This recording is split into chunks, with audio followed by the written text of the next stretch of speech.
All right, how's everybody doing today? Hotep, hey, this is Michael Imhotep, founder of the African History Network and host of the African History Network show. It is Sunday, November 3rd, 2024. And I wanted to come on and do a preview of an exciting new 12-week online history course that I teach called Ancient Kemet, the Moors, and the Ma'afa, Understanding the Transatlantic Slave Trade, what they didn't teach you in school. So this class is going to start up Saturday. It's going to start up Saturday, November 9th, 2024, 4 p.m. Eastern Standard Time. If you visit my website, AfricanHistoryNetwork.com, we have the information there where you can register for this online history course, and the class lesson plan is there as well. So I'm going to do an overview. We have cover about 200 slides in the class. There's 15 books that we reference. There are video clips, excerpts of interviews that I've done with some of our scholars. When you scroll down, you'll see the class lesson plan as well. So you can download this class lesson plan. Also, just click on the download button. All right. This content is PG-13, so you can use this with your children as well. It's not overly graphic. I don't do a lot of cursing or anything like that. Okay. So when we deal with the transatlantic slave trade, we have to understand that African people are the original people of North, Central, and South America, and came to this land prior to 1619. And I talk about this here in the class lesson plan. We give you a brief overview. There are 80 to 100 articles that we reference, 15 books, etc.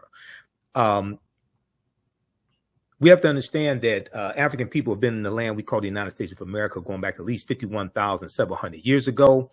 One of the books that I use is from my friend who's now an ancestor, Dr. David Imhotep, who wrote the book, The First Americans Were Africans, Documented Evidence.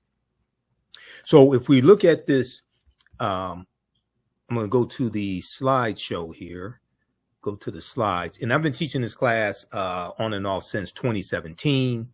It has expanded a lot since I first started teaching in 2017. I've been studying history 34 years now.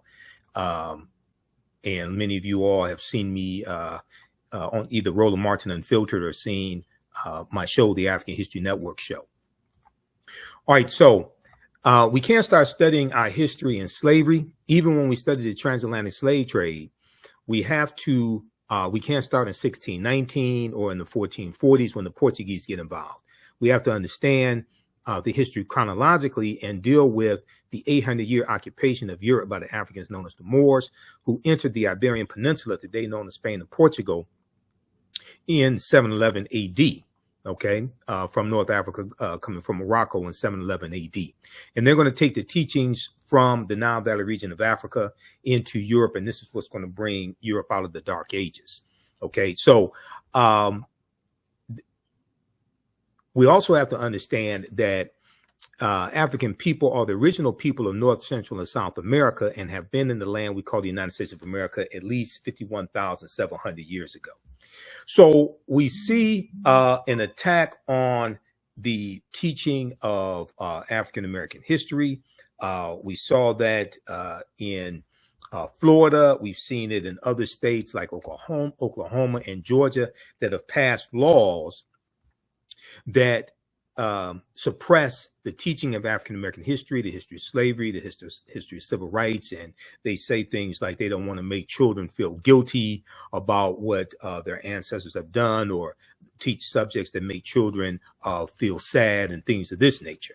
And this ties into also the book banning that we've seen coming from local school boards, but also these laws being passed at the state level, especially in former Confederate states, states that made up the Confederate States of America during the U.S. Civil War, 1861 to 1865. We've all heard about the College Board in Florida and how they rejected the African American studies class, the advanced placement African American studies class in Florida. This is an article from CNN.com. College Board hits back at Florida's initial rejection of advanced placement African American studies course and admits it made mistakes in rollout. We know that led to protests. in Florida, and also African American churches have organized in Florida to start teaching African American history in the churches. I actually did a broadcast of the African History Network show dealing with that. Okay, we've seen these laws at the state level also impact how African American History Month is celebrated in some of these states, because with these new laws, it causes a lot of times the laws are not written very clearly, and it causes apprehension from teachers because they're not exactly sure which topics they can teach and which topics they can't teach, and they don't want to lose their jobs as well. So we see a suppression many times in the celebration of African American History Month as well. This is an article from Axios.com. New rules are limiting how teachers can teach Black History Month. New rules are limiting how teachers can teach Black History Month. There was an article from USA Today that dealt with mock slave auctions, racist lessons, how U.S. history class often traumatizes, dehumanizes Black students. Okay, and this is a piece from this was from, I think, 2022. This article was from 2021. This article was from. And then you have another one from USA Today. Republican state lawmakers want to punish schools that teach the 1619 Project. Republican state lawmakers want to punish schools that teach the 1619 Project. So the 1619 Project coming from the New York Times and journalist Nicole Hannah-Jones. And remember, when Donald Trump was president, he attacked the 1619 Project as well. We're gonna talk about that in a minute. And then you have this piece from NBCnews.com. New Florida standards teach students that some Black people benefited from slavery because it taught useful skills. So this was dealing with the new social studies standards for middle school students. And there was a whole backlash behind that. We covered that here on the African History Network show as well. Now, one of our great Grandmaster Scholar Warriors, Dr. John Henrik Clarke, taught us that all history is a current event. Everything that has ever happened continues to happen in some shape, form, or fashion. So we go through and look at thousands of years of history. In the first class, we lay a foundation, because I know people are coming to conversations like this with different levels of understanding. So one of the things that we do, if we look here at the class lesson plan that's on our website, AfricanHistoryNetwork.com, we'll talk about Dinknesh, who Europeans call Lucy, who was Australopithecus afarensis, who dated back 3.2 million years ago, and she's known as the mother of all humankind. There's a global timeline of history that we use coming from blackpast.org. We talk about things like the Berlin Conference of 1884, 1885 as well, where these 11 European nations divide Africa up into colonies, okay? And the geographical boundaries that we see today in Africa largely comes from, is largely a result of the Berlin Conference of 1884 and 1885. I'm going to flip back over to the slideshow presentation here.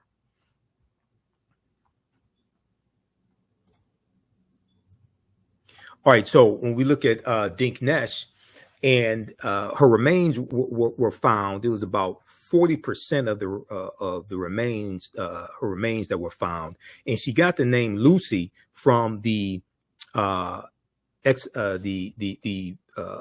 team that was working with Dr. Donald Johansen. She was found in 1974 in Ethiopia, and his team was listening to the song Lucy in the Sky with Diamonds by the Beatles, so they named her Lucy, okay? And anytime that I speak, I know I may say some things that are outside the circumference of some people's awareness. So just because you know everything that you know about what you know does not mean you know everything there is to know about what you know. There's still things that exist outside the circumference of your own awareness. I learned that from one of my teachers, Dr. Ray Hagins of the African Village. We also talk about Juneteenth some. Okay, now I've done a lot of presentations dealing with the history of Juneteenth, June 19th, 1865, the history leading up to that. And I've been on shows, everybody from Areva Martin's show, CNN legal analyst Areva Martin, KBLA 1580 AM out of Southern California, to Carl Nelson's show, WOLB out of Baltimore. I've been on Roland Martin Unfiltered, the African History Network show, etc. But this is an article from 2021 from the New York Times. Most Americans know little or nothing about Juneteenth poll finds, okay? And it found that about 60% of Americans knew little or nothing about Juneteenth. It found that African Americans knew more than most Americans. Now, more people have found out about Juneteenth since this poll was taken in 2021. But unfortunately, a lot of what people think they know about Juneteenth is false, because contrary to what is said in mainstream media, Juneteenth was not the last day of slavery. Okay, Juneteenth was not the last day of slavery. And also the Emancipation Proclamation did not free the slaves. We know that Maryland, Missouri, Kentucky, and Delaware were exempt from the Emancipation Proclamation. Okay. January 1st, 1863. And the Emancipation Proclamation was put in place. It was not designed to free the slaves. It was an ultimatum that Lincoln gave the South, and it was designed to bring the South back into the Union. That was the goal. It was designed to bring the South back into the Union. So I have extensive research on Juneteenth and leading up to it. But also it's important to understand that Kentucky and Delaware did not abolish slavery until December 18th, 1865, when the 13th Amendment was adopted. Okay, so this is 6 months after Juneteenth. So how could Juneteenth be the last day of slavery? But I can constantly hear in mainstream media them misstating what happened. And even this past June for Juneteenth, I heard on MSNBC and CNN, things like this, them saying that, you know, this was the last day of slavery, etc. No, it was not. And Major General Gordon Granger, when he delivers General Order Number 3 on June 19th, 1865 in Galveston, Texas, there are about 250,000 enslaved Africans all throughout Texas. Okay. All of them did not get the news on the same day. All of them did not get the news that they were free on the same day. It's going to take Major General Gordon Granger almost a year to go all throughout the state of Texas. And when he goes in, he has about 2,000 Union troops, most of them African-American men.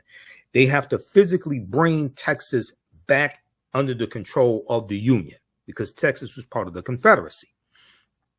So it takes almost a year to go through Texas and deliver General Order Number 3 and physically bring Texas back under control of the Confederacy. So June 19th, 1865, even though it did happen, that was the agreed upon date to celebrate Juneteenth and celebrate enslaved Africans in Galveston, Texas, as well as Texas getting the word that they were free. But they did not all get the word on the same day. Okay, they were riding on horseback, not in Escalades. Major General Gordon Granger, they were not riding in Escalades. They didn't have social media. Okay, so that's something else that you learn when you dig into this history. All right, now it's important to understand that Maryland did not abolish slavery until November 1st, 1864. November 1st, 1864. So this is almost 2 years after the Emancipation Proclamation.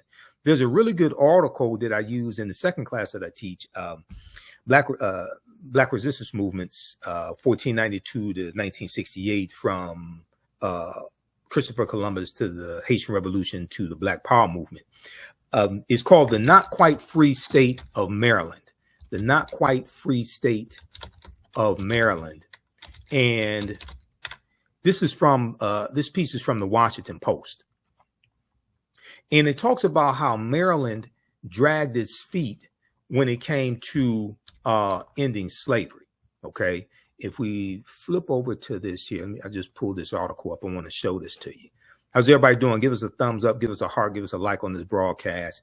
You can visit my website, AfricanHistoryNetwork.com. Register for this online course right now, this 12-week online course. We do the sessions live. All the sessions are archived and recorded. You can go back and watch it anytime. So you don't have to be live in class to watch it. You can go back and watch it a year from now, 2 years from now. You'll still have full access to the class.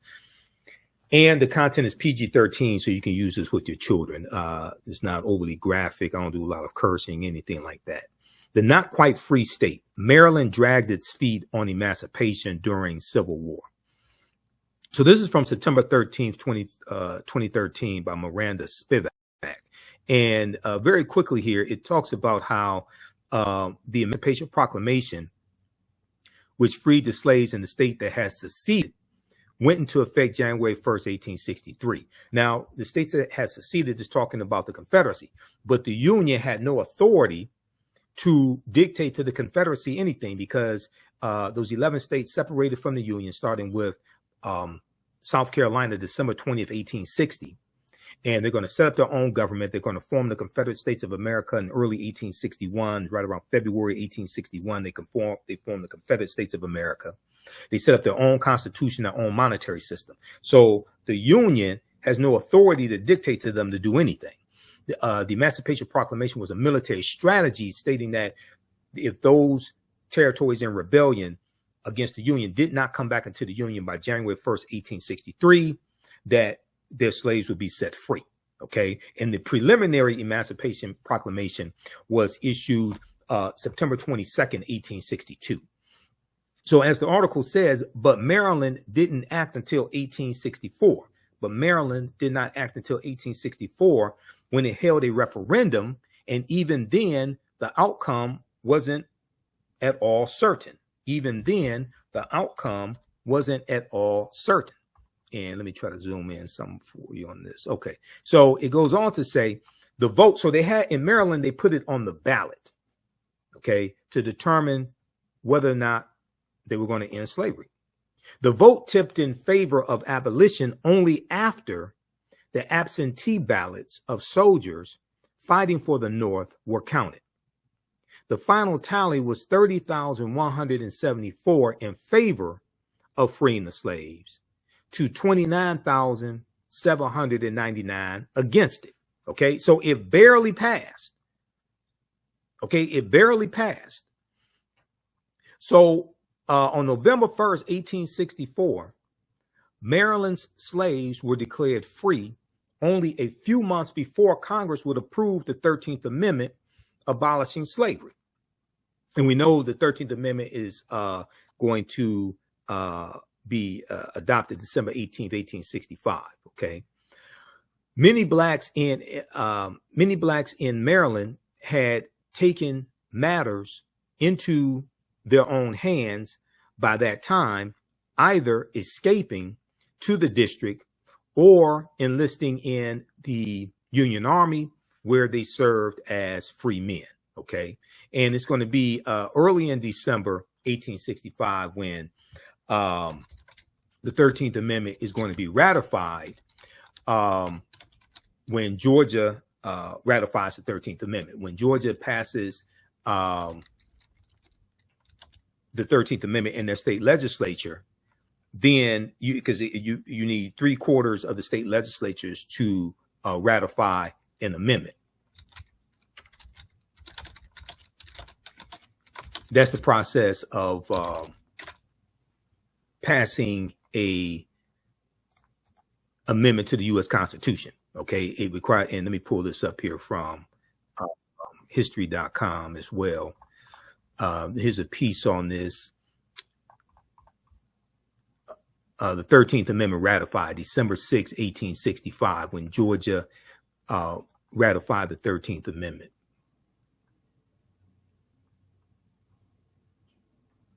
Okay, hold on if I can. Let me show you this article here. So to amend the U.S. Constitution, the bill has to pass both the House and the Senate by 2/3 majority vote, and then it has to be ratified by 3/4 of the state legislatures by 2/3 majority vote, which means the state legislatures have to vote on it as well. So this is from history.com, official website of the History Channel. We use resources and articles from a number of different sources. History.com is just one of them. On December 6, 1865, the 13th Amendment to the U.S. Constitution, officially ending the institution of slavery, is ratified. Quote, neither slavery nor involuntary servitude, except as a punishment for a crime whereof the party shall have been duly convicted, shall exist within the United States or any place subject to their jurisdiction. Okay. Now, that, as I stated to the Detroit Reparations Task Force on March 2nd, 2024, when I gave my historical presentation to them, and it's on our YouTube channel, Michael Imhotep, and on our Facebook fan page, the African History Network, you can go see the presentation, and I did a visual presentation for them. This, the 13th Amendment is based upon a previous law called the Northwest Ordinance of 1787. The Northwest Ordinance of 1787. Which, contrary to popular belief, people think that, this was created to re-enslave African Americans. No, that's false. And if you watch the extensive interview I did with historian Dr. Darrell Scott, who's a history professor, he was at Howard University. Now he's at Morgan State University. I think he's at Morgan State now.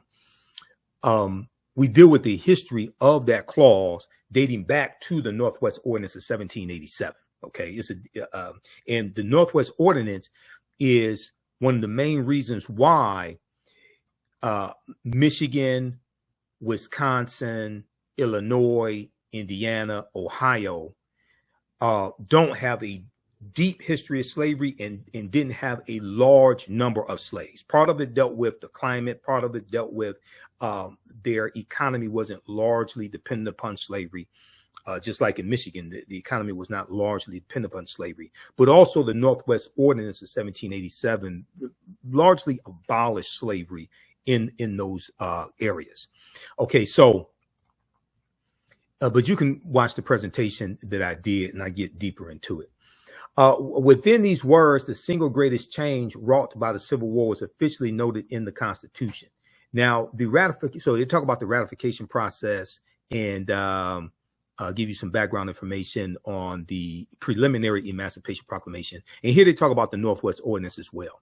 I think is Senate.gov has a good article on the Northwest Ordinance of 1787. Senate.gov is the official website of the U.S. Senate, and they have a history section there also. So when I teach this history, I take you to the history section of the U.S. Senate, take you to the history section of the U.S. House of Representatives, things of this nature.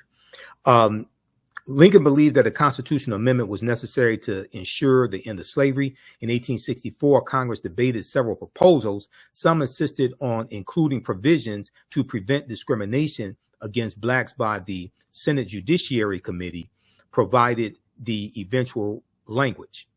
Okay, but the Senate Judiciary Committee provided the eventual language. It borrowed from the Northwest Ordinance of 1787, as I stated, when slavery was banned from the area north of the Ohio River.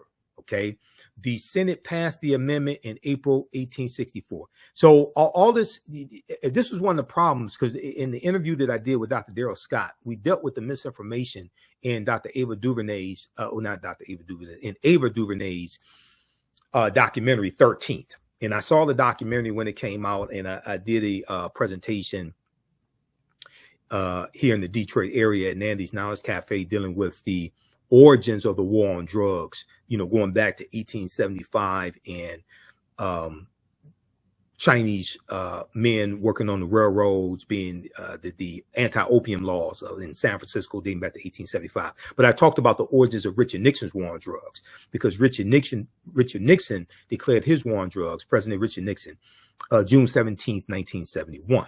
Okay, and we dealt with, you know, why marijuana was made illegal going back to 1937, and Harry J. Anslinger, who was the first chairman of the Federal Bureau of the National Narcotics Bureau, the Federal Bureau of Narcotics, Harry J. Anslinger, 1937. All of that, we dealt with all that history. Okay, so, but the premise of the documentary 13th by Ava DuVernay is that, the 13th Amendment re-enslaved African Americans, things of this nature because of the loophole. That's false. And if you watch the interview that I did with Dr. Darrell Scott, and we're going to re-air that here on the African History Network. If you watch that interview, we got deep into that history. It showed how it was false. And when people repeat that misinformation, they usually don't talk about the Northwest Ordinance of 1787 because they don't understand this history. But that's something that I explained to the Detroit Reparations Task Force dealing with this conversation. Okay, when Georgia ratified the 13th Amendment on December 6, 1865, the institution of slavery effectively ceased to exist in the United States. And then it was adopted December 18th, 1865. But Georgia became, I think it was the 27th state to ratify the 13th Amendment. So you can check this out here at history.com, which is the official website of the History Channel.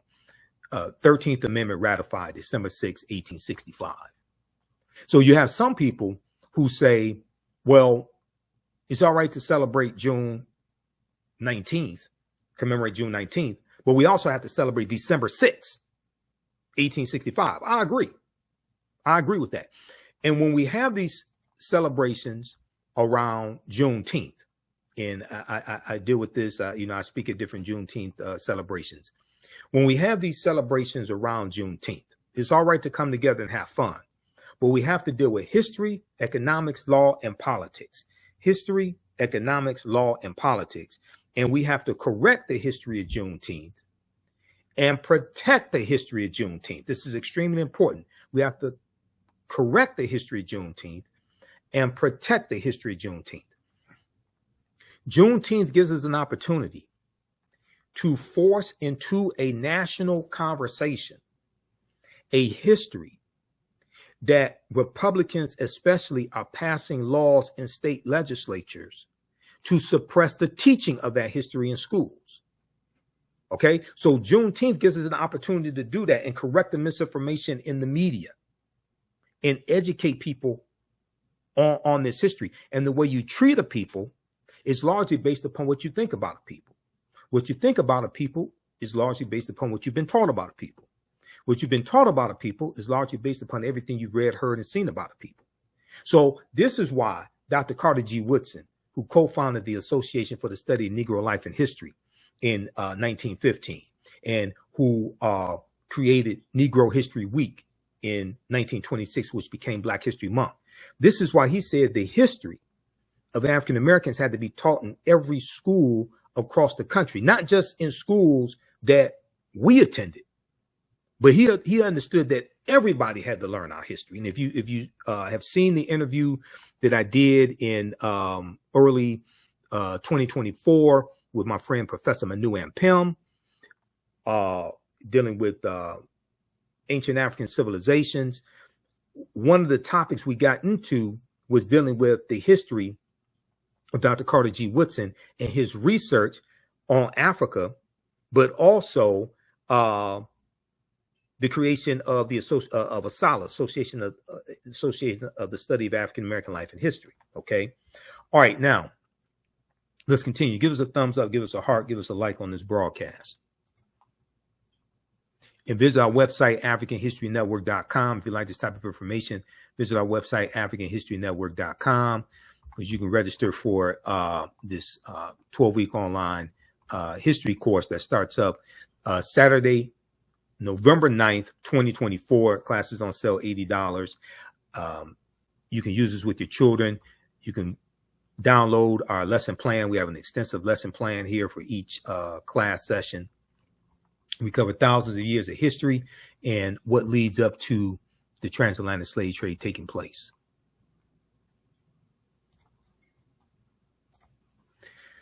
All right, let's continue here. I'm going to go back to the PowerPoint presentation.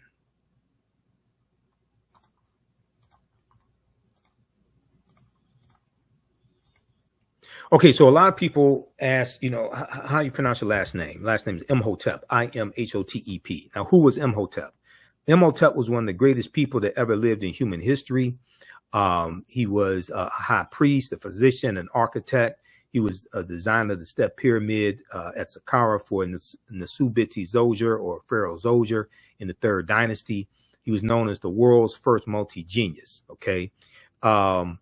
He lived somewhere circa 3000 BC. You'll see some estimates 2700 BC to 3000 BC, somewhere around there. Okay. This book here by Dr. Malefe Keti Asante, who I also interviewed in 2023, my friend Dr. Malefe Keti Asante, who's a history professor at professor of African American Studies at Temple University in Philadelphia. He's a prolific author of dozens of books dealing with Africa and African American history. This is one of his books here. We use this in the class, The Egyptian Philosophers, Ancient African Voices, from Imhotep to Akhenaten. Okay, this right here. So you don't have to buy any of these books to follow along in class. We show you excerpts on the screen. If you want to have them for your own personal library, that's fine.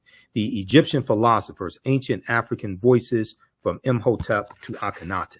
Now, Imhotep means he who comes in peace in the ancient Medu Neter language. And he was known as the world's first multi-genius. Now, these are two famous statues of Imhotep. Okay. So this is Imhotep, and this is not Imhotep. In the 2001 movie, The Mummy Returns, the villain's name was Imhotep. And you have this Arab Eurasian looking actor, Arnold Vosloo, who portrayed High Priest Imhotep in the movie The Mummy Returns. Okay. Consequently, many of our children think that one of our greatest ancestors was evil and not of African descent. Okay, so he was a high priest in the movie, and he was a villain. Okay. Now here's a picture of the step pyramid that Imhotep was the architect of. Now, also, this is why we have to be so guarded of the type of imagery and information that we allow our children to consume. Okay, because as Dr. Linda Jeffries, one of my teachers, says, whoever controls the images controls the self-esteem, the self-development, the self-worth of the people. Here's a picture of the step pyramid at Saqqara, who Imhotep was the architect of. Now, this was a early form of pyramid building called a mastaba, a flat bench pyramid, the mastaba, okay, which is different than the pyramids of Khufu, Khafre, and Menkaure that are more sloped and it's a more intricate design. So we talk about the BC and AD dating system, as well as CE, Common Era, and before the Common Era as well. There's a concerted effort to get away from the Christian-based dating system, which was popularized by the Venerable Bede, an English monk named Bede, B-E-D-E, in 8th century, in 8th century Common Era AD. There's a concerted effort to get away from that. All right, now, the 1619 Project, everybody has heard about the 1619 Project. And as I said before, Donald Trump led an attack on the 1619 Project. And then he created, when he was president, he created the 1776 Commission, the 1776 Commission that put out a non-historical, ahistorical view of history. Luckily, President Joe Biden disbanded the 1776 Commission when he became president, and he took down that report that they had at whitehouse.gov. All right. But what a lot of people don't know, and I've done some presentations in the past before about this, much of what we've been told about Virginia's first Africans, August 20th, 1619, is wrong. Okay. And contrary to popular belief, African people were here in the land we call the United States of America, going back at least 51,700 years ago. Now, this is not saying Native Americans didn't exist, anything like that. No, that's not what I'm saying. I'm saying there were African people here before the people who we call, there were African people here before the people who we have been taught to call Native Americans. All right. We'll get to that in just a minute. So this is a historical marker at Fort Monroe in Virginia, and it notes the arrival of the first Africans in Virginia. This is from the Virginia Department of Historic Resources. There's a good article from VirginiaMercury.com from August 11th, 2019, called Much of What We've Been Told About Virginia's 1619 First Africans is Wrong. Much of what we've been told about Virginia's 1619 First Africans is wrong. And, you know, when we had that 400 year anniversary in or commemoration in 2019, I did a series of interviews with Dr. Leonard Jeffries, Professor James Small, Dr. Wade Nobles, and Dr. David Imhotep. Okay, so those are on our YouTube channel, Michael Imhotep. I'm going to dig into our archives and edit those and rebroadcast those also, because I have hundreds of shows that I've done over the past 14 years that I've been doing the African History Network show. Some interviews I've forgotten about, some topics I discussed that I've forgotten about, and I go through and see the videos on YouTube or on Blog Talk Radio, etc. In my archives. I was like, wow, I totally forgot about that. But most of them I do remember. So there's a good article from the Washington Post that deals with 1526. And this is something that I talk about in my lectures, how people will talk about 1619, but they won't discuss 1526 because the Spanish were taking Africans into the territory we call South Carolina and Georgia, the South Carolina, Georgia area, 93 years before 1619, 93 years before 1619. There's a good article from the Washington Post called Before 1619, There Was 1526. The mystery of the first enslaved Africans and what became the United States. And in this article, it talks about how Spanish explorers brought 100 slaves to a doomed settlement in South Carolina or Georgia. Within weeks, the subjugated revolted, then vanished. Okay. I want to pull up the article from the Mercury News. I want to pull that one up because I hear a lot of people saying that Africans first came to this land in August 20, 1619. Okay. And even though that did happen, usually they don't talk about the fact that this was our land stolen from us and we were here going back at least 51,700 years ago. I'm going to come to that in just a minute. But let's look at this article here from VirginiaMercury.com. Much of what we've been told about Virginia's 1619 first Africans is wrong. Much of what we've been told about Virginia's 1619 first Africans is wrong. So this is a good article by Rex Springston, August 11th, 2019.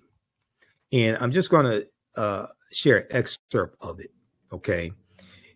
In this piece here, it talks about what really happened. Okay. In 1619. In late July or early August that year, historians say 2 English privateers, pirate ships, little more than pirate vessels, but operating with government sanction, attacked an overcrowded Portuguese slave ship en route to Veracruz in the Gulf of Mexico and stole about 60 enslaved Africans. So the Portuguese slave ship was called the San Juan Batista, and they captured about 350 Africans from Angola, okay, and put them on the San Juan Batista. And there were 2 English pirate ships, the White Lion and the Treasurer. They're going to hijack the San Juan Batista and take about 60 African captives. Okay, about a third of them had died on the brutal voyage. About a third of the 350 captives had died on the brutal voyage. In late August, one of the English ships, the White Lion, Lion, the White Lion, showed up at Point Comfort at the mouth of the James River in present-day Hampton, Virginia, and sold perhaps 30 Africans for desperately needed supplies. So it would say 20 and some odd. So around 20, maybe 30, but 20 and some odd Africans. Was that the beginning of slavery in the New World? No. Historians say the Spanish had enslaved Africans in present-day Latin America for more than a century. The beginning of slavery in what became the U.S. Was this the beginning of slavery in what became the U.S.? No. The Spanish took enslaved Africans to a settlement in the present-day Carolinas in 1526. Okay, the Georgia, South Carolina area in 1526, as I just stated. That's 93 years before 1619. These African slaves rebelled and the settlement failed. Also, the Spanish took African slaves to St. Augustine, Florida, which, unlike the Jamestown colony in Virginia, still thrives. That was in 1565. Okay. And we know that you had Africans being taken into Bermuda in 1616, which was an English colony. It turns out that enslaved Africans were taken to English-controlled Bermuda, part of North America, in 1616. So that's 3 years before, even though that's not part of the contiguous United States, but that was an English colony. That's 3 years before 1619. Okay, so read the rest of this article as well, and we deal with this in the class. Much of what we've been told about Virginia's 1619 first Africans is wrong. The other thing that a lot of people don't understand is that codified slave laws did not exist in any of the 13 colonies, or what would become the 13 colonies, in 1619. Okay, codified slave laws didn't exist then. If you look at one of the books we use in the class is Before the Mayflower by Lerone Bennett Jr. And I think I have it in this presentation here, the page 40 from the 6th edition of Before the Mayflower. And if I don't have it, I'll pull it up. Let me see here. Where is that? Okay, it's later in the presentation right here. This is from page 40 of Before the Mayflower by Lerone Bennett Jr. Okay, and then you have to understand Bacon's Rebellion also to understand this, and we deal with Bacon's Rebellion in the class as well. And actually, let me show you this here. Okay, I have it. I forgot that I have I scanned this and have the PDF. So this is what I show you in class. I'll show you. I'm gonna zoom in. I'll go through this again. I'm gonna zoom in on this. Okay, so you should be able to see this better. Sorry about that. Okay, so this is from page 40 of Before the Mayflower by Lerone Bennett Jr., 6th edition. Okay.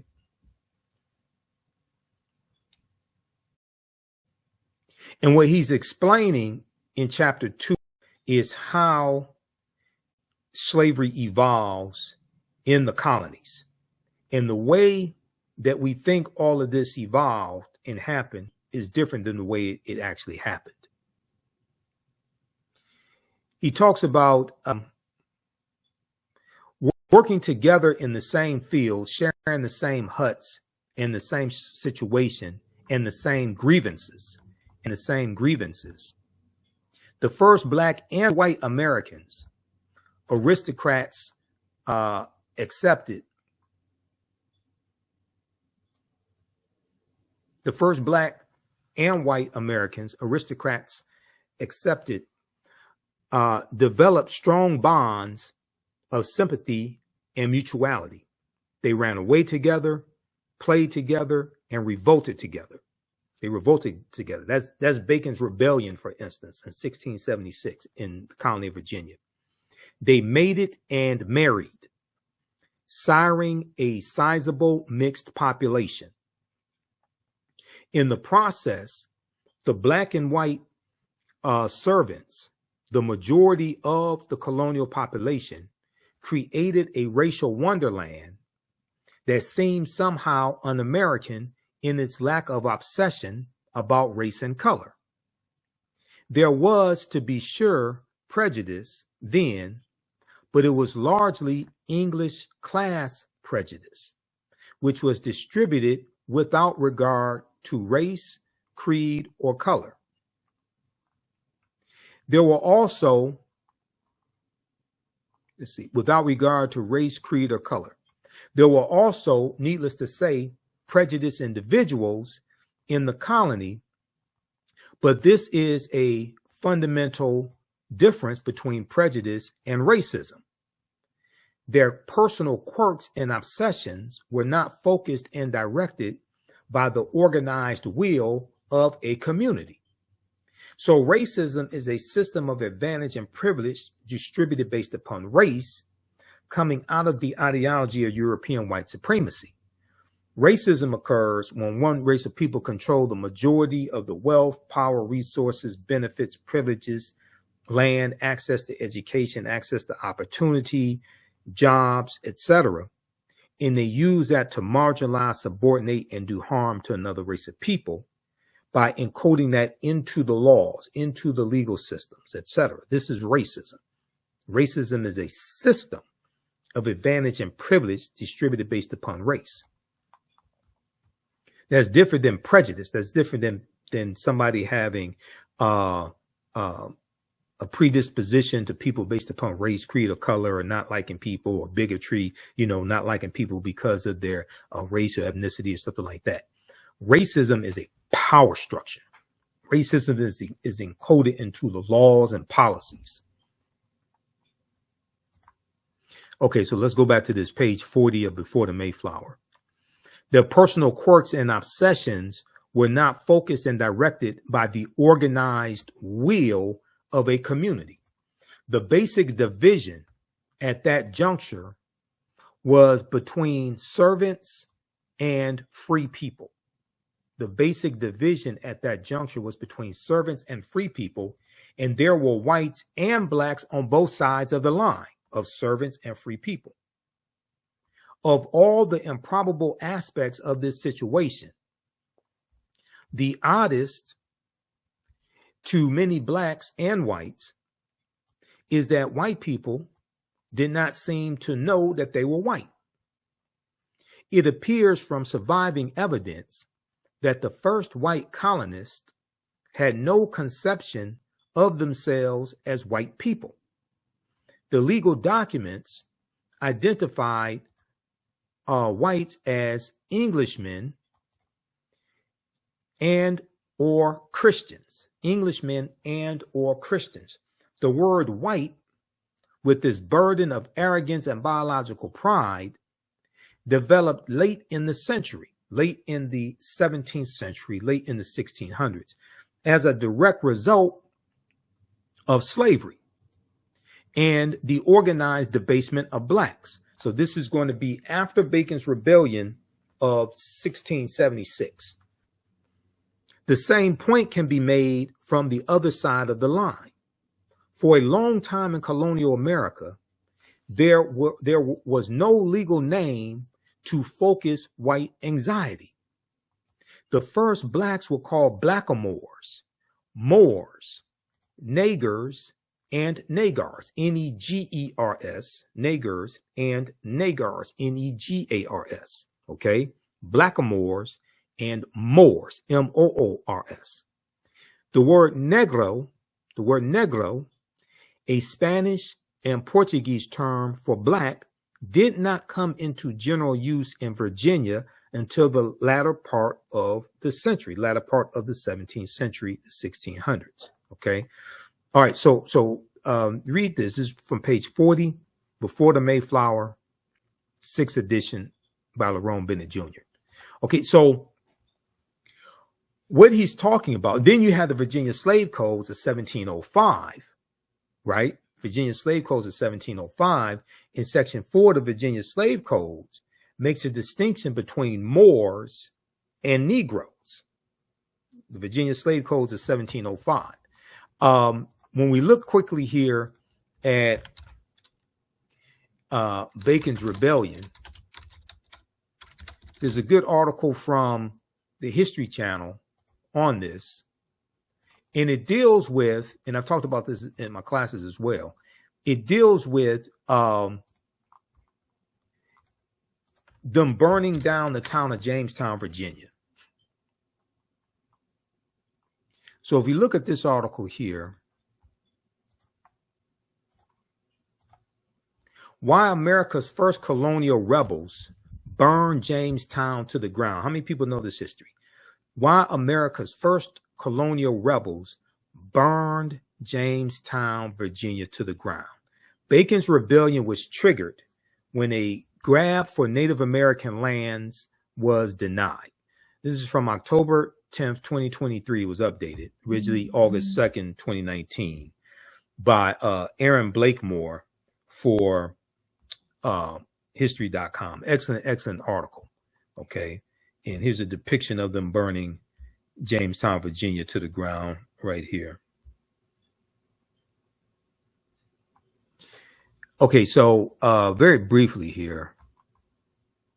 A lot of people in this group have shot. Okay, so very briefly here. I'm going to skip over some of this. It talks about Nathaniel Bacon.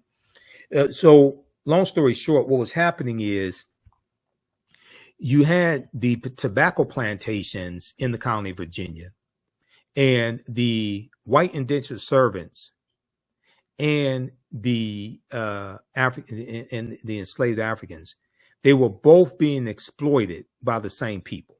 Okay, and the poor whites, all of this, they were both being exploited by the wealthy plantation owners.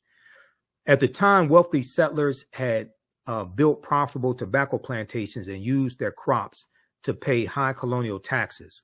But for poorer Virginians, times were lean. Only people who owned land could vote, and the indentured servants and poor Virginians who did not felt disenfranchised.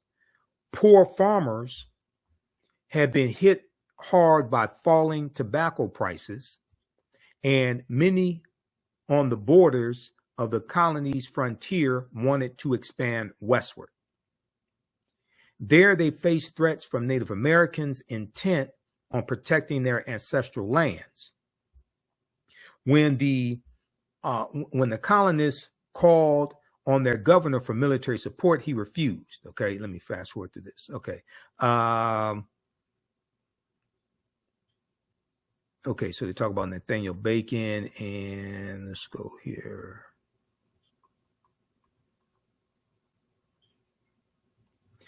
Bacon declared a rebel by Virginia governor.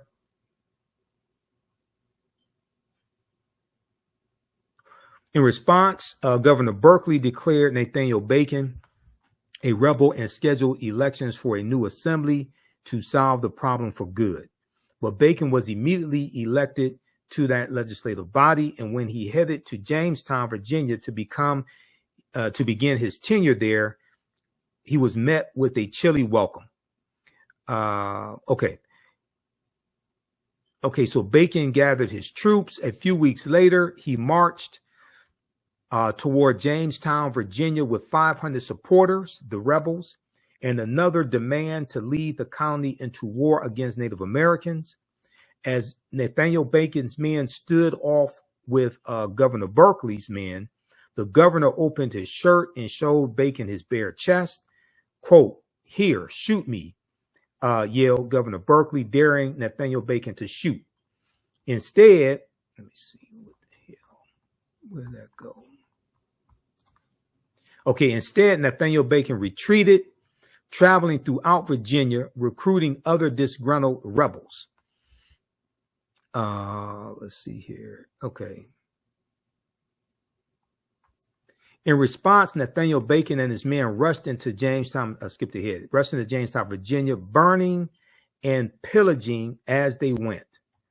On the night of September 19th, they torched the entire town, burning it to the ground. This is the entire town of Jamestown, Virginia.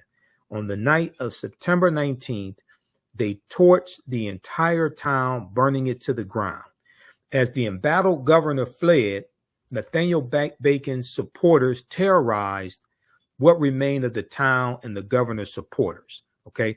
Now, I don't know if this was the inspiration for the song, the roof is on fire. We don't need no water. You know, you remember that song? I don't know if Bacon's rebellion and them burning down the town of Jamestown, Virginia was the inspiration for that. Maybe it was. I don't know. Okay. But what's going to happen is this is going to cause a drastic shift in the history that we still feel today. How Bacon's rebellion planted the seeds of race-based slavery. In the aftermath of the rebellion, white planters reacted with alarm to the anger they had seen among the Black Virginians who had joined Bacon's rebellion, because they realized the white indentured servants, poor whites, enslaved African Americans, free African Americans, they all realized that they were being oppressed by the same people, the wealthy elite there in Virginia, the tobacco plantation owners. They realized they had a common enemy, and they all united against their common enemy. Quote, the planters had not been able to control this rowdy labor force of servants and slaves, end quote, historian Ira Berlin told PBS.org, Public Broadcasting System. But soon after Bacon's rebellion, they increasingly distinguished between people of African descent and people of European descent. They enact laws which say that people of African descent are hereditary slaves. So it's going to be after Bacon's rebellion that they're going to institute what we call chattel slavery, in that you are enslaved for perpetuity. Prior to that, as I stated earlier, codified slave laws didn't come into existence until 1641 in colony of Massachusetts. Okay, and then other colonies are going to adopt it. You know, and prior to that, you were an indentured servant for 3 to 5 years, something of that nature, right? So this whole thing is going to evolve. Bacon's rebellion is going to expedite this, and it's going to cause a shift. And then you're going to have the Virginia Slave Codes of 1705. Okay, now planters feared that their white indentured servants could do. They feared what their white indentured servants could do, so they slowly eliminated the system of indentured servitude, relying instead on enslaved Black people, enslaved Africans, to work their plantations. Also, in about 1680 in England, the economy in England improves, so there is a declining amount of people willing to come to the colonies to enter into indentured servitude as well. So you start having a labor shortage. Okay, so now they're shifting more towards African people for slave labor, and they're developing more laws surrounding slavery.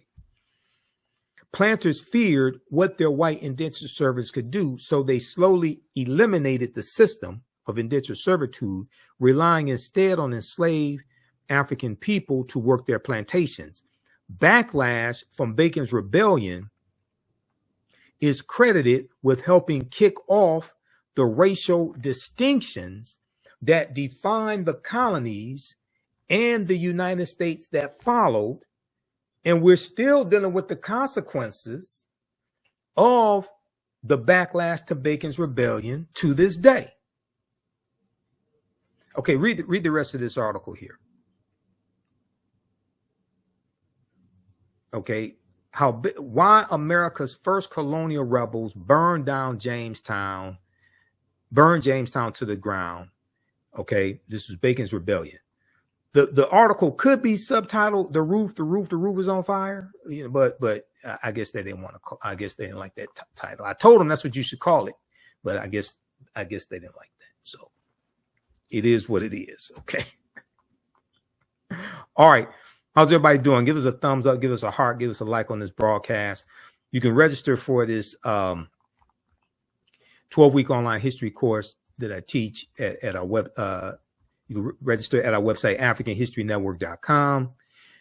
We deal with thousands of years of history and what leads up to the transatlantic slave trade taking place. And then we go through and analyze the transatlantic slave trade as well. It's called Ancient Kemet, the Moors, and the Ma'afa, Understanding the Transatlantic Slave Trade, what they didn't teach you in school. Class number 1 starts Saturday, November 4th, 2024, 4 p.m. Eastern Standard Time. So we do the classes live. All the sessions are archived and recorded. You can go back and watch it anytime. Okay. Click right here to register here for it. You can use this content with your children as well. I would say it's PG-13. It's not overly graphic. We won't do a lot of cursing, anything like that. It's interactive. You can ask questions. We have a live text chat. You can see me. I can't see you. So you don't have to worry about, you remember during COVID and everybody was on Zoom going to work, and you're at home, you got your pajama bottoms on, but you got a suit on top or something like that, or a blouse on top. Okay. So you can wear whatever you want to wear. Okay. I don't take attendance in the class, anything like that. Download the class lesson plan here as well. I'm going to post a link here so you can register for the class. It's at our website, AfricanHistoryNetwork.com. Also, follow me on our Facebook fan page, The African History Network, The African History Network. My YouTube channel, Michael Imhotep, IMHOTEP. And on Instagram, Michael Imhotep as well. You can also, if you want to support us through Cash App or PayPal, you can do that also. You scroll down the page, we have our Cash App information, $ the AHN show through Cash App and through PayPal, paypal.me/the AHN show. We added information here, information about the African History Network show Sundays, 9 p.m. 11 p.m. Eastern Standard Time. But here's our Cash App information, $ the AHN show, SHOW. When you go to it, it'll say Michael and show my picture there, most likely. You click on the link. It takes you to our Cash App QR code. Okay, so you can scan that. These are some fake African History Network Cash App accounts. There's 5 that I have identified. I don't know what Cash App is doing. I'm still trying to get them to shut these fake African History Network Cash App accounts down. Like this one here says, the AHN show, SHO. Ours is the AHN show, SHOW. So they've been stealing money from us. You can click on this link. That's our link for PayPal also. Okay. All right, let's continue here.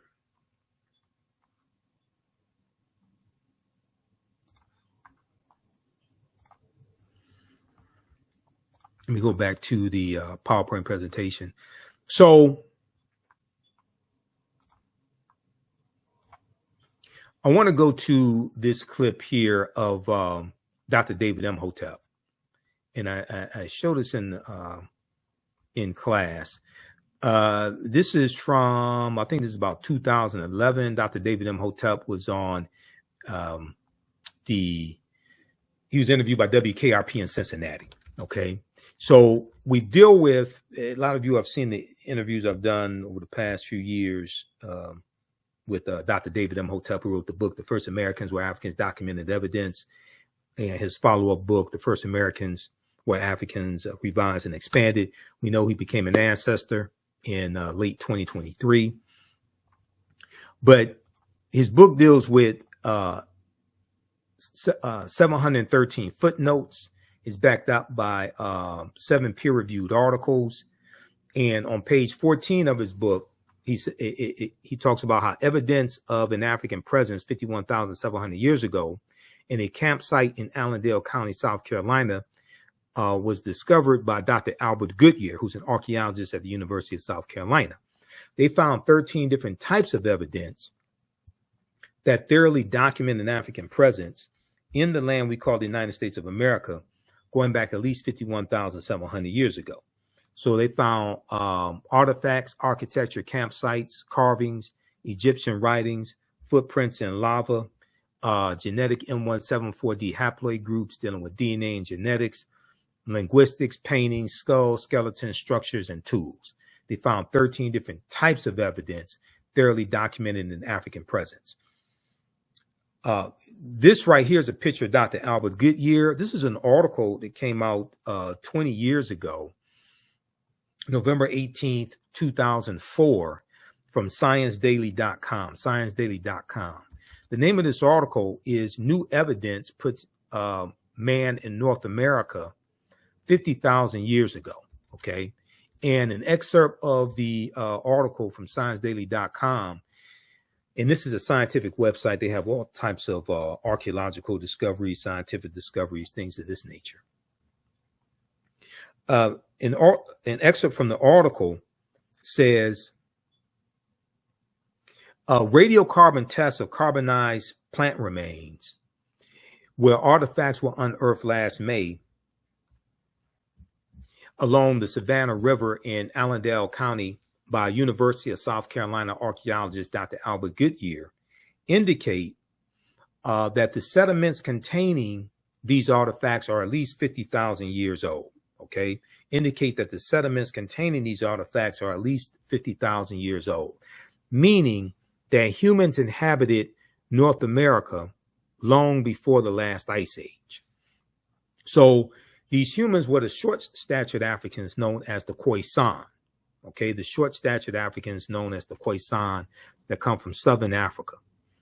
An October 2012 genetic study published in Science magazine found that the Khoisan in Southern Africa are the oldest ethnic group of modern humans, with their ancestral line originating about 100,000 years ago.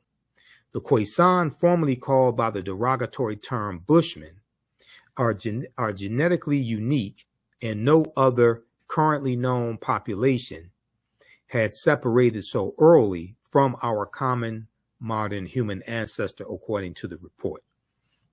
So this is an article from Science magazine. Now here are two Khoisan sisters. These are the short-statured Africans. The Khoisan live mainly in Southern Africa, in territories spanning Botswana, Namibia, Angola, Zambia, Zimbabwe, and South Africa. They are largely divided into two groups, hunters and gatherers, known as the Sans people, or Sans people, and keepers of livestock, known as the Khoi people. Okay, Sara Baartman, Sarta J. Baartman, was Khoisan, okay, also known as Hottentot Venus, and you know she was sexually exploited in England in the 19th century. The Khoisan languages include the distinctive click sounds that are not found in the languages of their neighbors. Okay, there's an article from AtlantaBlackStar.com called 5 Ethnic Groups That Prove the First Humans Were Black. And it talks about the Khoisan. Okay, now here is the Dr. David Imhotep on being interviewed on WKRP in Cincinnati, Channel 5. For those that remember the TV show with Venus Flytrap and Lonnie Anderson from the late 1970s, early 1980s, about the radio station WKRP in Cincinnati, there really is a WKRP in Cincinnati. I don't know if there's a radio station, but there is a TV station. Let's go to this clip. Wow, and we should say, we have a picture of the book too. It's the first Americans were Africans, and we were talking about Dr. Ivan Van Sertima because I remember back in the 1980s, my dad took me to hear him. He came here to Cincinnati, and his book was They Came Before Columbus, and he talked about you know, how Africans were here. He had a lot of, great research information, and so it was just kind of eye-opening. But we haven't heard a lot about that recently. So tell us how you got involved here. I'm showing that Africans not only came before Columbus, they came.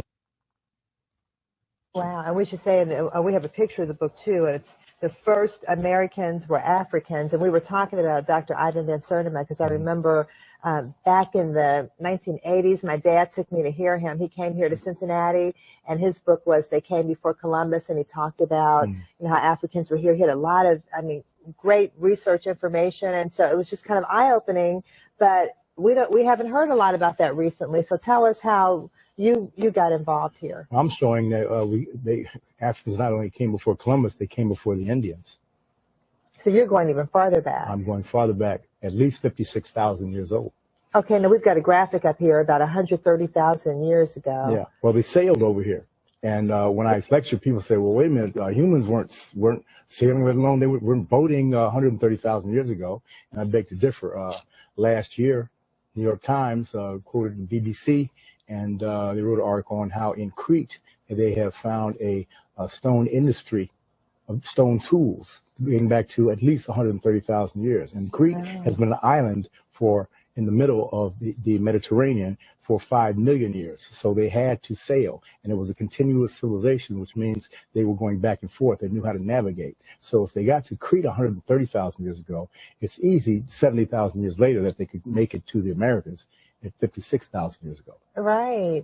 That's really, now how did you even get back to this research? I mean, this is just, did you start by reading They Came Before Columbus, and then you expanded on that research? Yes. You see, 36 years ago, Dr. Van Sertima's book came out, and this information is piled on for 36 years. So many different things, so many cutting-edge articles and things have been found since then.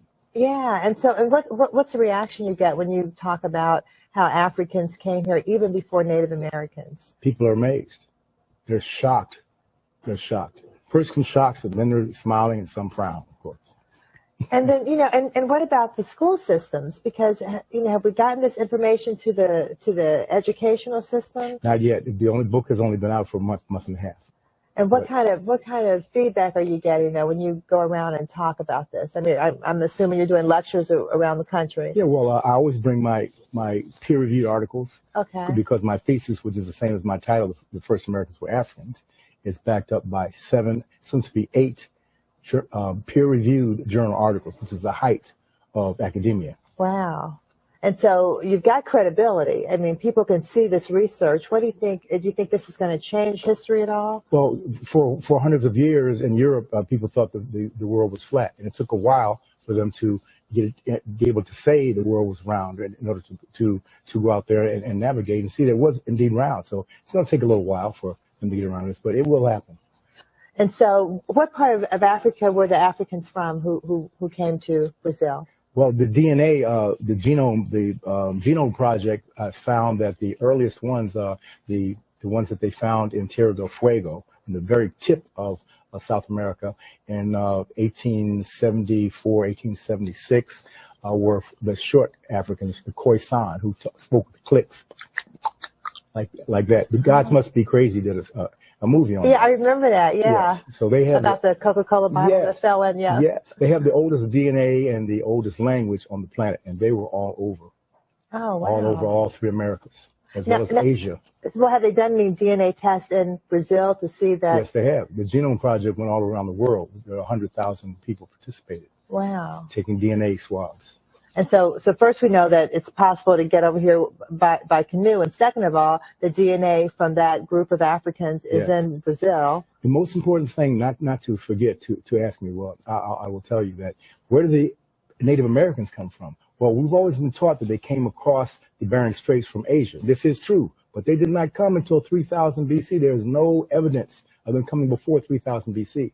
So for 53,000 years, there were nothing but Africans in North, Central, and South America. Wow. When they come over 3000 BC, those two groups, the Africans and the Mongolians, get together, the Asians, get together, and their children are the Native Americans. Wow. This is why the Native Americans do not look Chinese. They are a little different than Chinese. Right. Oh, that's, you know what? I mean, we need to learn. It makes a lot of sense, Yes. Dr. Imhotep, and we need to learn our history. All right. So that's an excerpt of that interview. And I interviewed Dr. David Imhotep, I think about 13 times on the African History Network show. Okay, so as I said in the beginning, there's a concerted effort to suppress the teaching of certain types of history in school. History of slavery, civil rights movement, different aspects of African American history, etc. And this is part of Project 2025 to attack diversity, equity, and inclusion, to dismantle the Department of Education. Chapter 18 deals with dismantling the Department of Education. I've actually been on some panels recently talking about Project 2025. So there was on October 18th, 2024, Donald Trump was on Fox and Friends, okay? And he's talking about dismantling the Department of Education. I'm going to show you this clip because I put together a video dealing with this. And it's important for people to understand Project 2025 is let me just show you this here, and I'm going to show you this clip, okay?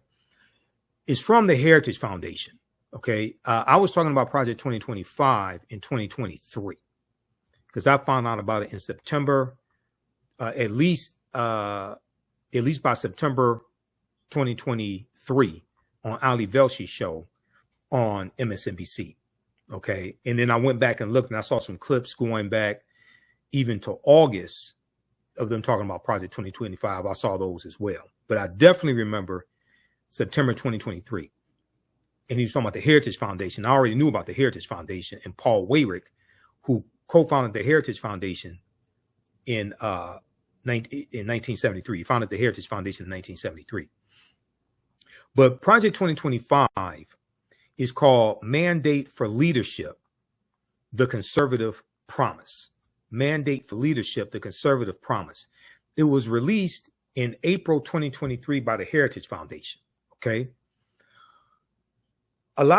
For a lot of people, this was the first that they heard about the Heritage Foundation. And this was the first that they heard about Mandate for Leadership. The Heritage Foundation has been issuing Mandate for Leadership going back to 1981. Now, this website is from the Heritage Foundation. Just so you know, you can scroll all the way to down to the bottom at project2025.org. It tells you copyright the Heritage Foundation 2023-2024. Okay. So the Heritage Foundation has been issuing their Mandate for Leadership going back to 1981 and for the Reagan administration. And they talk about how the Reagan administration adopted 64% of the policies that they of the policy proposals that they made. That is on page, I think, 885 of Project 2025. And let me switch over, because when you go to this website, you can actually download a PDF of Project 2025. You can download the full, it's a PDF of the full 922 pages. And let me find something here, because I have the PDF here. I want to show you this here. I want the full thing though.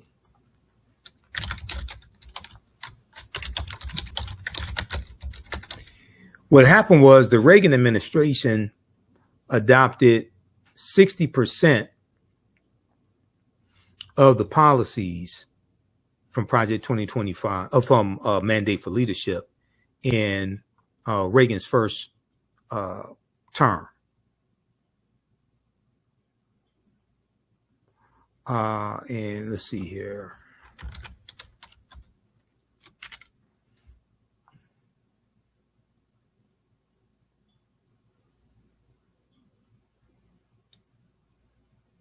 If we look at this article from the Heritage Foundation's website, heritage.org, and I'm going to actually pull up Project 2025 here. Hold on. I'm going to pull up the actual PDF.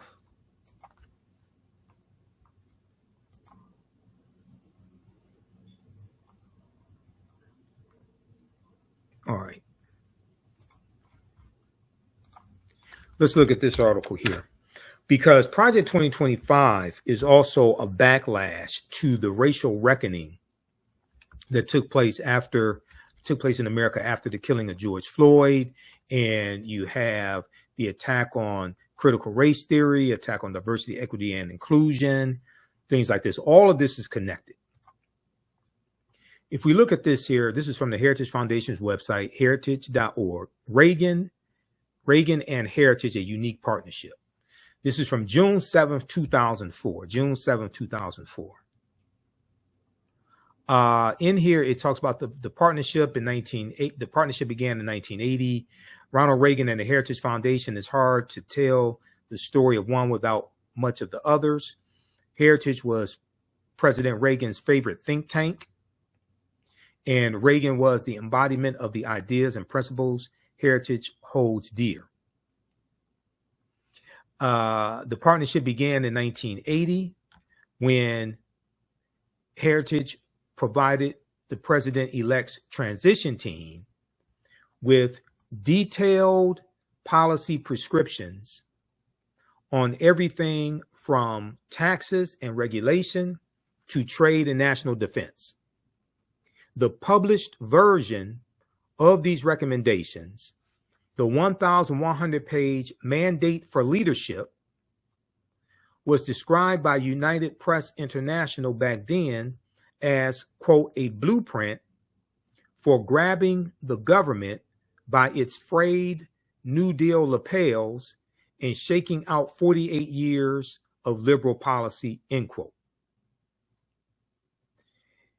The Heritage Foundation has been putting out their policy platform called Mandate for Leadership, the Conservative Promise, for over 40 years, going back to 1981. Project 2025 is the latest version of Mandate for Leadership, the Conservative Promise. Now, a lot of people found out, especially a lot of African Americans found out about this in July 2024 when Taraji P. Henson talked about it at the BET Awards and told everybody to look it up, Google it. That night, Project 2025 searches were trending on Google. But the Heritage Foundation, a right-wing think tank founded in 1973 by Paul Weyrich, has been crafting policy for Republican administrations for over 40 years. So anybody that thinks there's no coordination between the Trump administration, in the first Trump administration, the Trump transition team, and the 140 people who worked in the Trump administration who helped write Project 2025, as well as Donald Trump. He didn't write Project 2025, but he knows about it. He knows about their policies. Anybody thinks he's ignorant of this and doesn't know anything about it is stupid. Either stupid or ignorant, one of them. Because the evidence is there. In 2017, Donald Trump spoke at a Heritage Foundation conference. And I'm going to show you some more evidence here in just a minute, because, see, your understanding of politics is directly related to your understanding of history. So the Heritage Foundation is telling you what they did in the Trump administration. The new president, in the Reagan administration, they tell you about the Trump administration also. The new president used Mandate to help realize his vision of a world free of communism an economy that didn't crush people's dreams with high taxes and regulations, and an America and an America that would and an America the world could admire once again. He gave copies to every member of his cabinet, talking about Ronald Reagan, because they printed it. I know Vice President Kamala Harris and other people say, can you believe that they wrote this down? Yes, they've been writing it down for over 40 years. The result, nearly 2/3 of mandates for leadership, 2,000 recommendations were adopted by the Reagan administration. Okay, nearly 2/3. You're talking about right about 64%. Because in one part of Project 2025, they tell you 64% of the 2,000 policy recommendations from the Heritage Foundation and Mandate for Leadership, the Conservative Promise, were adopted by the Reagan administration in Reagan's first term in office. A conservative commentator, William F. Buckley Jr., put it, the foundation had a great hour when Ronald Reagan was elected president and found waiting for him 3 volumes of heritage material designed to help him chart the nation's course in the right direction. It was really the wrong direction. 60% of the suggestions enjoined on the new president were acted upon, which is why Mr. Reagan's tenure was 60% successful, end quote, William F. Buckley said. Now, nobody said that Ronald Reagan wrote Mandate for Leadership, the Conservative Promise. In his second term, Ronald Reagan turned again to the Heritage Foundation for ideas and adopted many of them. He recited 22 specific proposals from Mandate for Leadership 2 in his second inaugural address in 1985, prompting the New York Times to say, quote, while the wording of the president's speech and the foundation's document were different, many of the proposals were strikingly similar. It's the same thing between Project 2025 and Donald Trump's Agenda 47. Many of the proposals are strikingly similar. Nobody said Ronald Reagan wrote Mandate for Leadership 2, but he adopted many of those policies. He adopted in his first term, about 64% of those policies. Okay, so read the rest of this here. This is for all the people that don't understand this background history. And then they give you a timeline of history and coordination between Ronald Reagan and the Heritage Foundation. This is at the Heritage Foundation's website. This is from June 7th, 2004. This article is from 20 years ago. Reagan and Heritage, a unique partnership. Some people may call it a partnership made in hell. You know, we won't go as far as to say something like that. Now, let me show you something else here.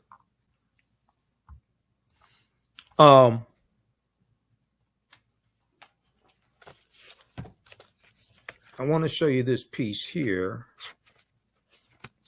Where is that? This deals with Trump and Project 2025. Where is that?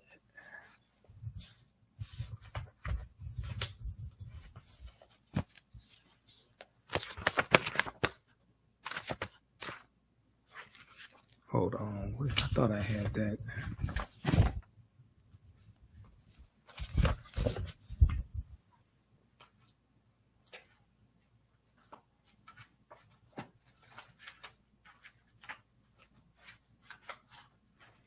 Hold on, let me find this. I thought I had it here with the other ones.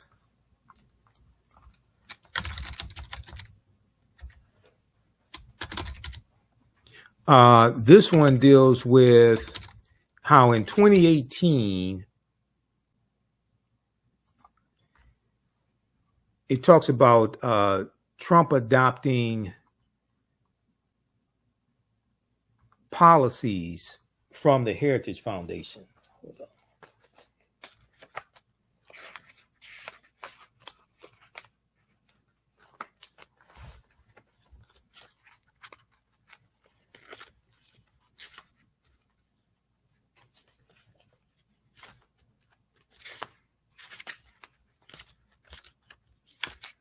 Where is that?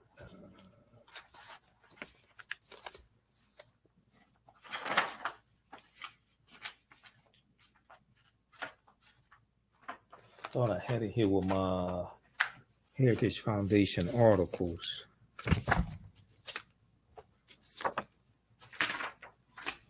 This is it.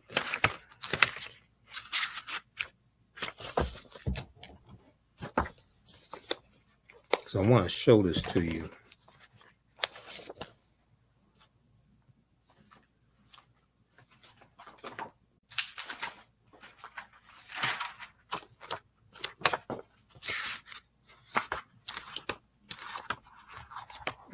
Hold on, I'm gonna have to pull up a different one. What to know about the blueprint? It is Heritage. What is that? Hold on, let me find it a different way. Here is Project 2025.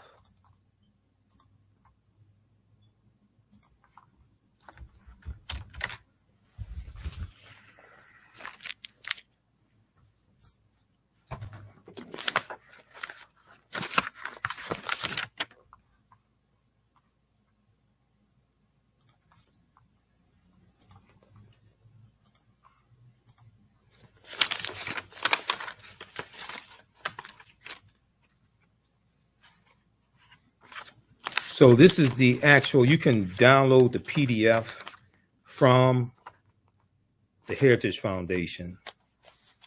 This is what I'm looking for right here.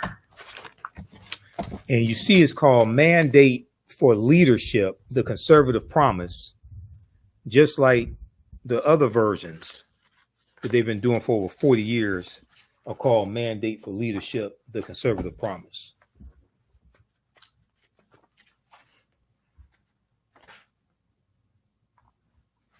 All right, now I want to go here. I think it's page 885. Okay, so this is from January 23rd, 2018. Okay. From the Heritage Foundation. This is at heritage.org. January 23rd, 2018. So this is during the Trump administration. It's called Trump Administration Embraces Heritage Foundation Policy Recommendations. And there's Donald Trump. This is Donald Trump speaking at a President's Club meeting of the Heritage Foundation in 2017. So he can't say he doesn't know who they are.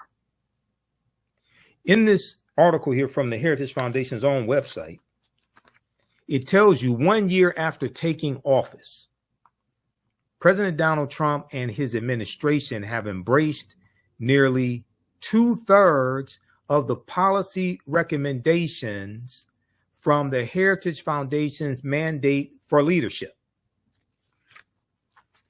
Okay, just look at this. Now, he said he don't know who they are. He knows nothing about Mandate for Leadership, the Conservative Promise, Project 2025.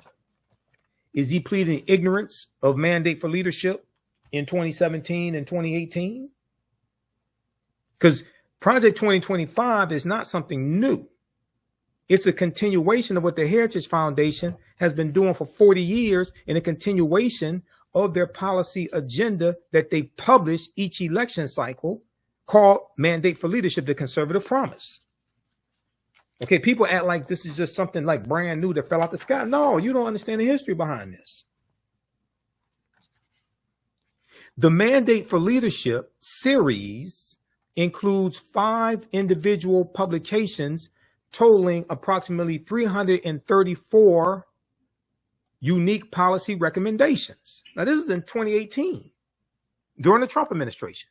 Analysis completed by Heritage Foundation determined that 64% of the policy prescriptions were included in Trump's budget, implemented through regulatory guidance, or under consideration for action in accordance with the Heritage Foundation's original proposals. Now, are we supposed to believe that's all a coincidence and he don't know nobody? He knows nothing? This is in 2018. They're telling you what happened in 2017. The Heritage Foundation, at their own website, the same people who put up Project 2025, which is called Mandate for Leadership, the Conservative Promise, they're telling you what they did in 2017 with the Trump administration. Analysis completed by Heritage Foundation determined that 64% of the policy prescriptions were included in Trump's budget, implemented through regulatory guidance, or under consideration for action in accordance with the Heritage Foundation's original proposals. Okay, now check this out. Quote, President Trump had an extraordinarily successful first year, they're talking about 2017, says Thomas Binion, Director of Congressional and Executive Branch Relations at the Heritage Foundation. Quote, he put a conservative on the Supreme Court, and he enacted historic pro-growth tax reform. They're talking about the $2 trillion tax cut for the millionaires and billionaires, and 83% of the benefits went to the top 1%. That's what he's talking about. This analysis demonstrates the lesser-known policy success that his administration has been fighting hard to enact, end quote. They got this clip here from Fox News, okay, Fox Business. Thomas Binion discusses how Trump, let's see, what the hell? Let's just show this. Because a lot of people don't understand what's been happening the past 40 years. And your understanding of politics is directly related to your understanding of history. And I've heard a number of people that sent me messages on social media and all this stuff. Trump don't have nothing to do with the Heritage Foundation and Project 2025 and things like this. 140. Let me show you something here. I guess I got a ton. Keep in mind, I was talking about Project 2025 and 2023 before a lot of the people out here talking about it now knew about it. Okay. I was talking about before it became huge on MSNBC and CNN and the Schedule F employees. The change with the Schedule F employees, I found out about that in July 2022 from Jonathan Swan's article from Axios.com. And that was before people started talking about that as well. So when I was speaking to the National Association of Black Counselors, I referenced this article from July 23rd, 2022 by Jonathan Swan. I'll show you that in just a minute here. Let's see. Let me look at, I want to show you this piece from CNN, just so you understand. We can put this in context. Donald Trump claims not to know who's behind Project 2025, right? Just like he said he didn't know who David Duke was, the Ku Klux Klan leader. He said he didn't know who David Duke was. Remember that?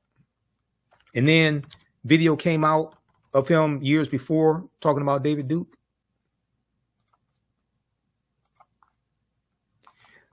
This is a good article from CNN.com. Trump claims not to know who is behind Project 2025.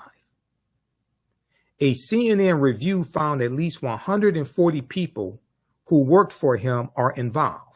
A CNN review found at least 140 people who worked for him are involved. Now, this is from July 11, 2024.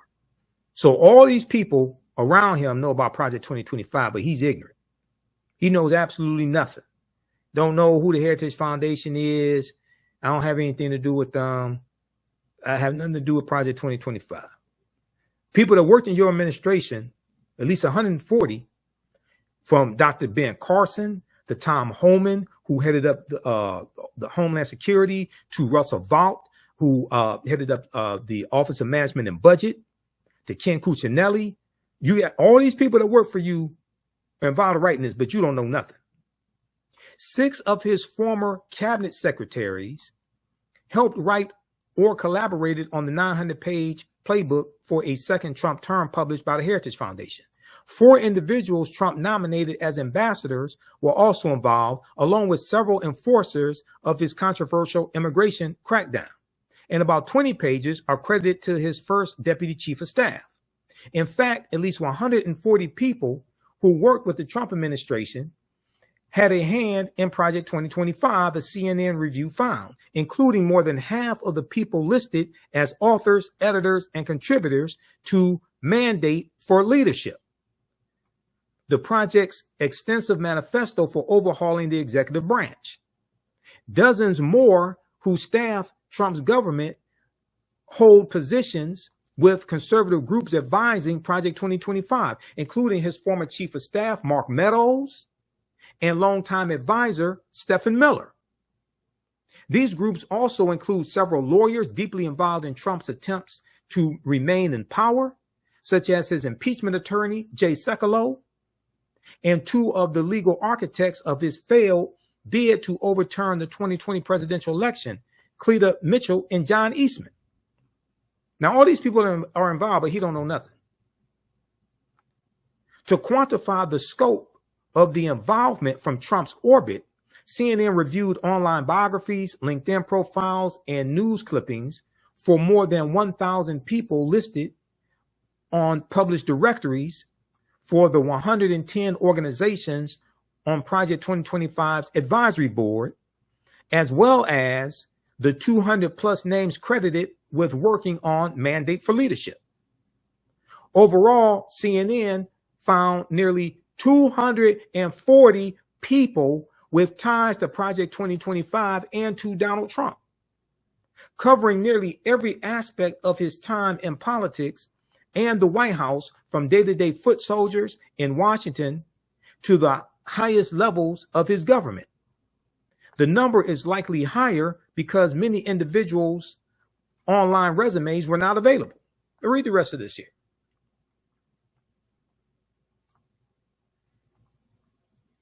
Okay, read the rest of this. Trump claims not to know who is behind Project 2025. A CNN review found at least 140 people who work for him are involved. All right, now I want to go back to this. I want to show this video here from, I said I would show you this video from Fox Business here. Let's go. And okay, let's go to this. Year in office than Ronald Reagan did in his first year with respect to conservative agenda. In fact, the conservative group made this determination based on its own agenda of policy recommendations, of which President Trump embraced 64%.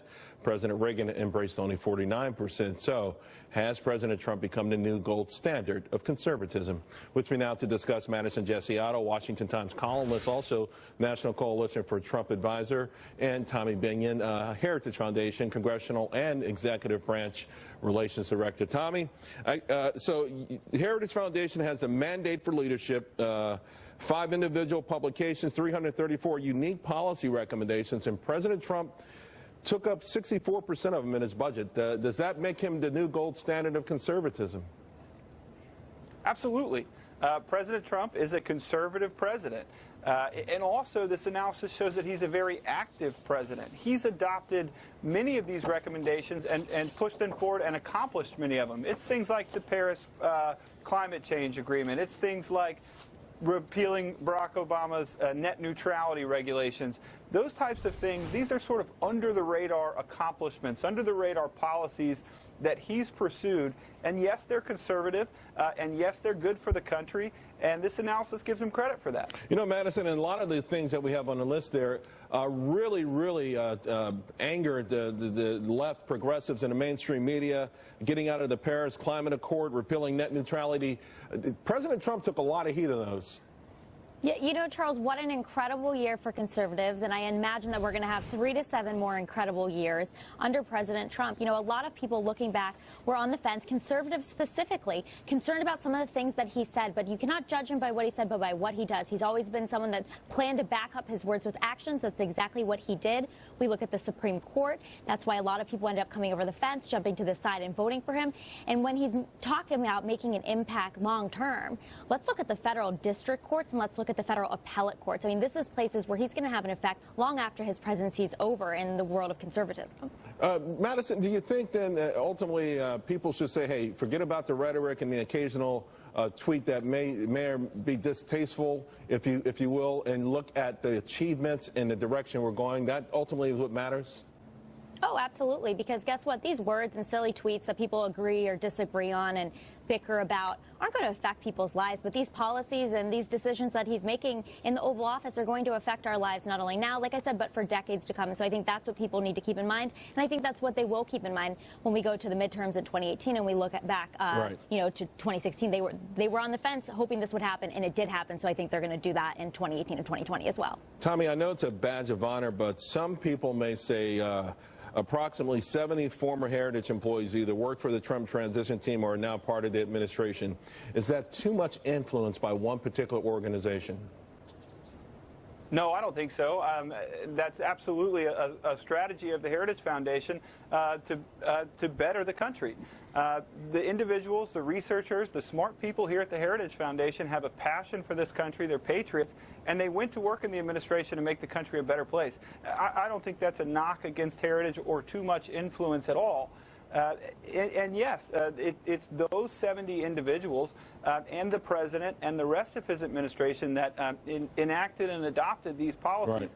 Right. And we believe the reason we work here, the reason we work so hard on these policies is because we believe that ultimately they're going to deliver a better America for the American people. Quickly, before I let you go, Tommy, is there one of the items that ranks high that wasn't adopted that you'd like to still see implemented? I know there's a lot of them, but the one that maybe sticks out the most to you. Repeal and replace Obamacare. It's got to go. Health care is too expensive. That depends on the Congress. The president's leading on it, but it's got to happen. Thank you both very, very much. Appreciate it. President Trump. All right. So, and once again, the Heritage Foundation wants to repeal and replace the Affordable Health Care Act. Donald Trump has nothing to replace it with. He has a concept of a plan. Okay. These are policies coming from the Heritage Foundation. Now that clip that I just showed you, that clip is from 2018, and let me go to it. Okay, so that is from January 25th, 2018, right here. That's on the Heritage Foundation's website. I mean, their YouTube channel right here. So name of that clip, Tommy Binion, B-I-N-I-O-N, discusses how Trump has embraced 64% of Heritage policy recommendations on Fox Business. Okay. That's at Heritage Response Room, one of the YouTube channels. And that is from January 25th, 2018. So they're showing you the coordination between the Heritage Foundation and the Trump administration adopting 64% of the policy recommendations from Mandate for Leadership, the Conservative Promise. Okay. Now, Project 2025, as I've said, that's just the latest version of Mandate for Leadership, the Conservative Promise. Now, I want to go back to that article here.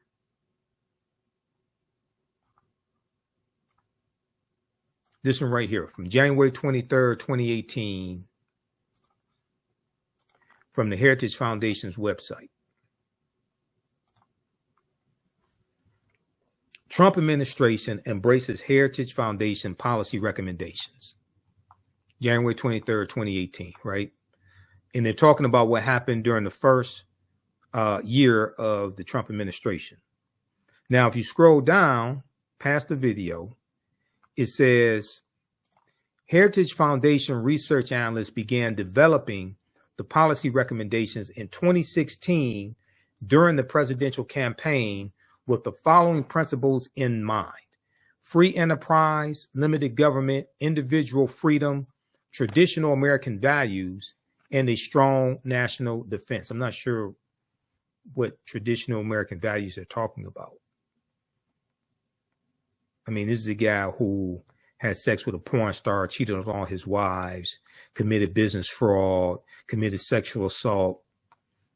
What?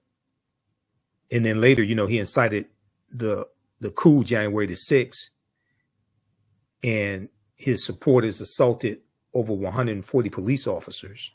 I'm not sure what American values, traditional American values, they're talking about.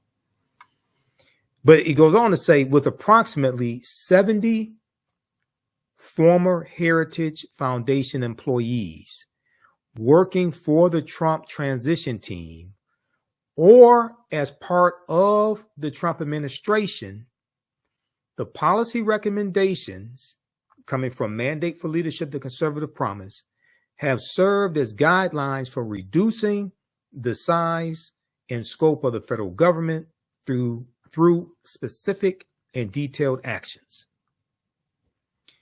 Okay, so then it goes on to say the first Mandate for Leadership was released in January 1981, containing policy proposals of reform that would make government more efficient and effective.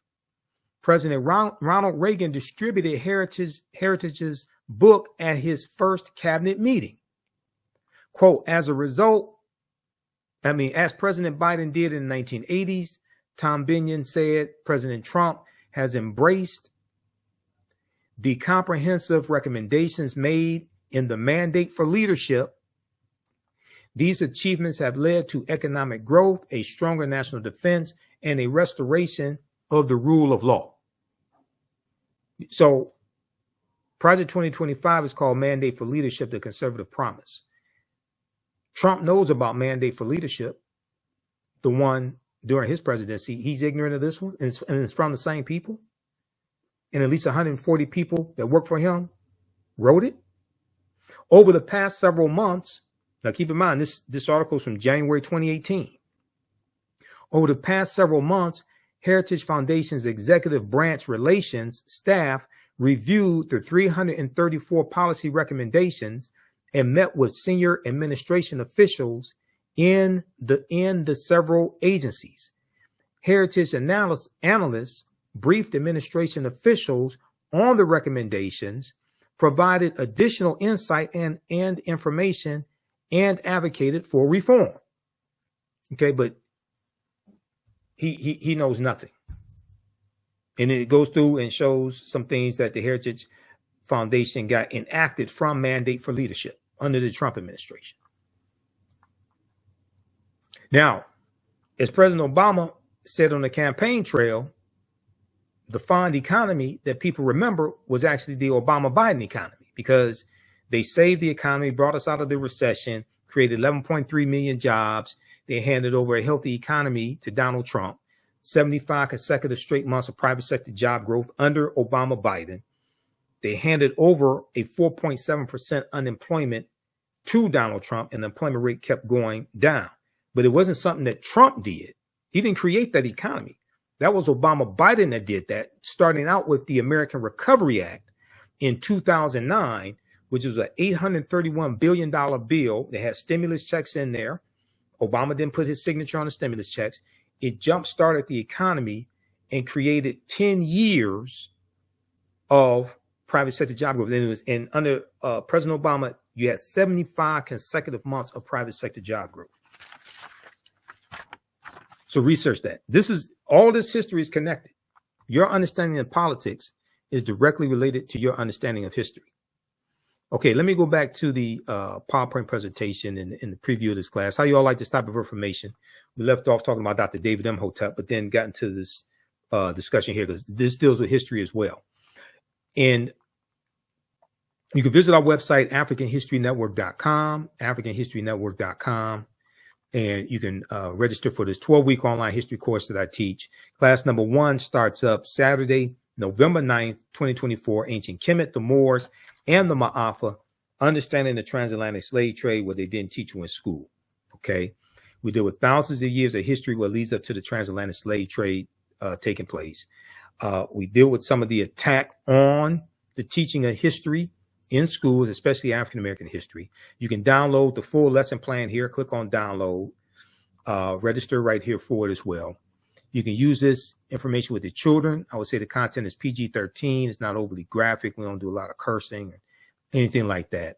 The 200 slides that we reference, 80 to 100 articles, 15 books that we reference. I show you the excerpts of the books on screen, so you don't have to buy any of them if you don't want to. You can get them for your personal library, but you don't have to buy the books to follow along in class. I'll show you video clips of interviews I've done with some of our scholars as well. Like Professor James Small, Professor Kabahai Watakamane, Anthony Browder, who wrote Nile Valley Contributions to Civilization, which is one of the books that we use in the class, and Runoko Rashidi, as well as others.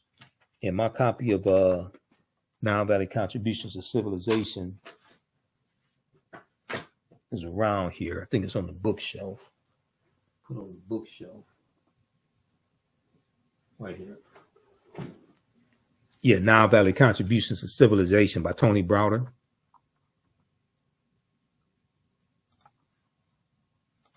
This is a fantastic, fantastic book. Definitely want to get this for your library.